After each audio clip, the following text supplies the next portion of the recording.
Nitumie fursa hii kumshukuru sana Mwenyezi Mungu Jalia kwa kuturuzuku afya njema hata tumekutana siku ya leo katika baraza hili maalum la madiwani kwa ajili ya kupokea na kujadili taarifa ya mdhibiti na mkaguzi mkuu wa hesabu za serikali kwa mwaka wa fedha 2023-2024 kama ilivyowasilishwa bungeni tarehe 16 Aprili 2025. Taarifa hii ilijumuisha pia taarifa za ukaguzi wa ofisi za wakuu wa mikoa na mamlaka za serikali za mitaa.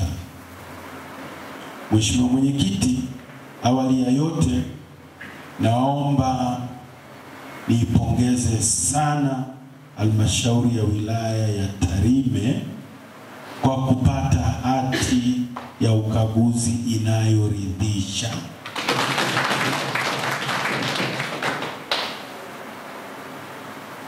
Hii ni hati ya 5 mfululizo.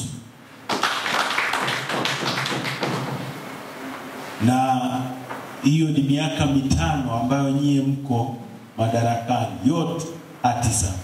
Kwa namna ya pekee sana ni kupongezeni kwa namna mlivyofanya kazi nzuri ya kusimamia serikali na kuhakikisha halmashauri inatekeleza ilani ya chama. Hapo wengine hawatapenda. Ilani ya Chama cha Mapinduzi na hata kuhakikisha kwamba katika utekelezaji huo usimamizi unakuwa thabiti na mwisho wa siku yale malengo ya miradi hiyo basi yanakuwa yameakisiwa kwenye maisha ya wananchi. Naomba nirudie tena kuwapongeza, hongereni sana kwa namna mlivyochapa kazi vizuri. Ni matumaini yangu kuwa